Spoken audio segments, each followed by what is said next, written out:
एक प्रश्न था दोस्तों कि स्वर्ग और नर्क क्या एग्जैक्टली होते हैं, क्या मरने के बाद हम स्वर्ग और नर्क में जाते हैं। मैंने पिछले वीडियो में बताया था कि मैं स्वर्ग और नर्क पे एक अलग से वीडियो बनाऊंगा और उसके बारे में पूरा बताऊंगा कि यस, स्वर्ग या नर्क रियली एग्जिस्ट और आपको भुगतना पड़ेगा। अब वो कैसे होता है, अब इसके बारे में हम बात करते हैं। दोस्तों, अगर आपने गरुड़ पुराण के बारे में सुना हो या अगर किसी ने गरुड़ पुराण पढ़ा हो, मेरे हिसाब से बहुतों ने सुना होगा, क्योंकि किसी के घर भी कोई जाता है तो गरुड़ पुराण का पाठ चलता है उसके घर में।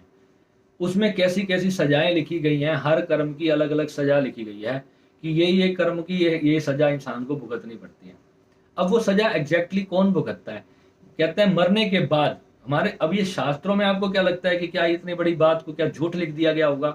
किसी ऋषि मुनि ने ऐसे ही उठाकर कुछ भी हमारे शास्त्रों में चिपका दिया होगा और आपको उसको बिलीव करना पड़ेगा? क्या ये सच होगा या झूठ? कभी आपने सोचा इस बात को? आज हमको क्लियरली बताऊंगा कि स्वर्ग और नर्क कैसे होता है और कैसे आप उसको अभी जीते जी भी भोगते हो कई बार, और मरने के बाद तो आपको भोगना ही है। अब सबसे पहले एक बात समझ लो, जब आप रात को कभी आप गहरी नींद में आप सो रहे हो, ठीक है, और आपको एक सपना आया। सपने में आपने देखा कि एक जंगल में आप चले जा रहे हो और एक शेर आया पीछे से और उस शेर ने आपको पकड़ लिया और वो आपको खा गया। लिटरली आप बिलीव नहीं करोगे, उस वक्त आपको सच में ऐसा लगेगा, वो पेन होगा आपको। अगर शेर ने आप पे सच में अटैक किया है ना सपने में, तो आपको क्लियरली आपको वैसा ही फील होगा, आप उस पेन को भुगतोगे। ये शेर आपको मार के आपको फाड़ के खा रहा है, आप उस पेन को भुगत रहे हो उस वक्त, उस क्षण में आप। अब वो हो सकता है आपके घर में कहीं आग लग गई सपने में, आप उसको आग में आप जल गए हो, तो आपको वो सपने में वो आग की जलन महसूस हो रही है। होता है ऐसा जब आप भी सब सपना देखते हो, सपने में अगर आपको ऐसा लगता है कि आप भागे जा रहे हो, आपके पीछे बहुत सारे जानवर भाग रहे हैं, ऐसा होता है कई बार। कोई आपका गला दबा रहा है, आपको एकदम से आंख खुलती है, आप उठते हो तो ऐसे ऐसे सांस चढ़ा हुआ होता है ये सब।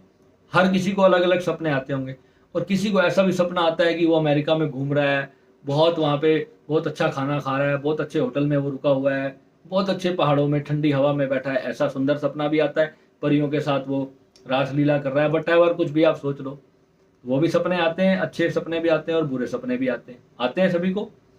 अब वो सपने क्या होते हैं, कौन देखता है?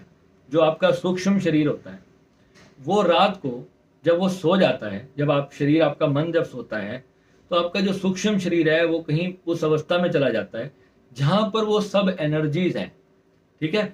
वो एनर्जीज अभी घटित नहीं हुई धरती पे आपके जीवन में, पर कहीं ना कहीं वो घटनाएं घट रही हैं। अगर आपने कुछ इमेजिन किया है, कुछ आपने लॉ ऑफ अट्रैक्शन में आपने अपनी ऊर्जा लगाई है, और आप जो सोच रहे हो कि ऐसा जीवन में हो जाए, वैसा हो जाए, कुछ चीजें ऐसी होती हैं जो आपने रात को सपना देखा और आप वहां पे गए और आपने वहां जाके भोग लिया।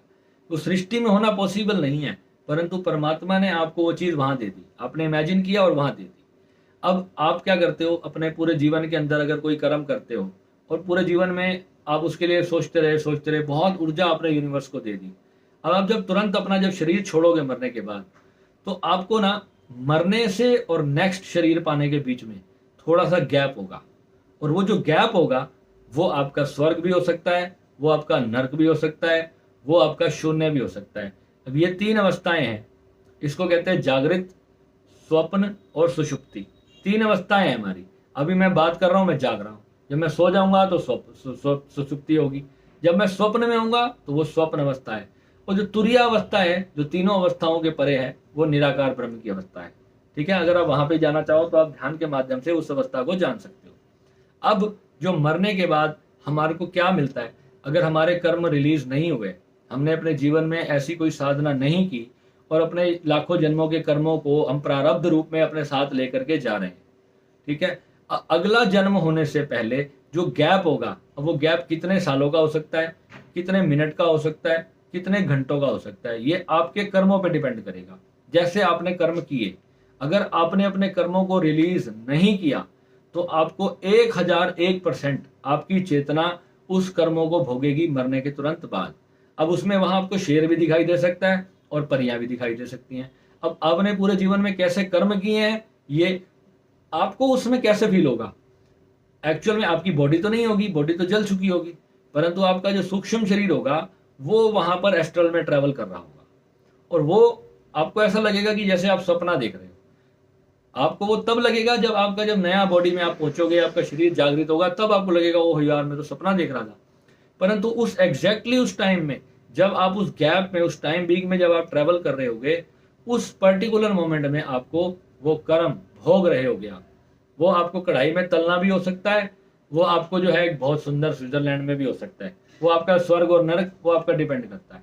तो वो चेतना जो है उस क्षण में वो अपने कर्म भोगती है, और ये प्रमाणित बात है। अगर आप अपने आउट ऑफ बॉडी जाओगे ना तो उसके अंदर आपको ये सारी चीजें पहले अनुभव होती हैं, और ये कर्म आपके रिलीज होते हैं, उसके बाद आपको जो है प्रॉपर शून्य का अनुभव होता है। उससे पहले शून्य का अनुभव नहीं होता। तो बहुत सारे कर्म होते हैं जो हमारी चेतना को काटने पड़ते हैं, भुगतने पड़ते हैं। ध्यान का कंसेप्ट सिर्फ इतना ही है कि आप अपने जीते जी ही वो सारे कर्म रिलीज करके आप शून्य में जा रहे हो। दैट्स इट, सिंपल सा फॉर्मूला है। और मरने के बाद भी आप जा सकते हो, मरने से पहले भी जा सकते हो। अब मरने से पहले जान लोगे तो शांतिपूर्वक मरोगे, आपको पता होगा कि मेरे को शांत होकर मरना है और मेरे को उसमें लीन हो जाना है, बस मेरा दोबारा जन्म नहीं होगा। आप इस बात के लिए पूरे पहले से निश्चिंत होगे, और कुछ नहीं है। अब क्या मिलेगा, परमात्मा मिलेगा, क्या मिलेगा, वो सब अनुभव की चीजें हैं, वो यहाँ पर बताई नहीं जा सकती, कोई किसी को दे नहीं सकता। इशारा भर किया जा सकता है। सभी गुरुओं ने यही कहा कि हम सिर्फ एक छोटा सा इशारा दे सकते हैं उसके प्रति। आप इशारा समझ जाओगे तो बहुत बढ़िया लक्की इंसान हो, नहीं समझोगे तो भाई पूरा जीवन चल ही रहा है, सब खिचड़ी पक रही है, दाल रोटी चल रही है सबकी, और चलन दो। नमस्कार।